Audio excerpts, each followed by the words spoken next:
ఇవన్నీ చూసి చూసి చేసి చేసి విని విని మనుషుల తత్వాల గురించి బాగా అర్థమైపోయి ఇంత నమ్మిన వాళ్ళు ఇంత ద్రోహం చేశారేమిటి రామచంద్ర, ఇంకెవరైనా నమ్మగలమా మనం అసలు అనగానే ఓ గుణపాఠం అయిపోలేదా? అప్పటి నుంచైనా జాగ్రత్తగా ఉండొద్దా? మళ్ళీ ఇంకోళ్ళని నమ్ముతారా? అలాగే ఒక నమ్మక ద్రోహం జరిగింది, ఇంకోళ్ళని నమ్మొద్దనే కదండి దాని అర్థం. అక్కడ మనం ఓ చూపు చూడాలనే కదా. మళ్ళీ అలా వదిలేడు, వాళ్ళు చేశారన్న వీళ్ళు చేశారు, ఏమిటో నేను మెత్తటివాడిని కావడం వల్ల అందరికీ లోకుపోయి. అంటే లోపం ఎవరిదయ్యా మహానుభావ? నీదే. మెత్తటివాడిగా ఉండకు. ఎందుకుంటున్నావు?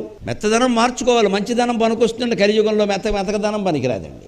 మంచితనం వేరు, మెతకదనం వేరు. మంచితనం ఏమిటంటే ఎవరిని ఏమీ అనకుండా ఉండడం. మెతకదనం ఏమిటంటే అందరూ అనే అన్ని మాటలు పడుతూ ఉండడం. అవసరం లేదమ్మా, మనం చేతకాని వాళ్ళం కాదు. జవాబు ఇచ్చేదానికి జవాబు ఇవ్వాలి, మూతి వాచిపోయేలా జవాబు ఇవ్వాలి. అందుకని వాళ్ళు అన్నీ అంటుంటే అలా ఊరికి ఏమిటో నాకు ఈవేళ గ్రహస్థితి బాగుండలేదు. అలా గ్రహస్థితి ఏం కదమ్మా, నీ మనస్థితి. నువ్వు చెయ్యని తప్పుకు ఎందుకు అంగీకరించాలి? అవసరమేంటి చెప్పు. ఎందుకు నిందలు పడాలి ఊరికే? ఈ మాత్రం పౌరుషం లేకపోతే ఎలాగా?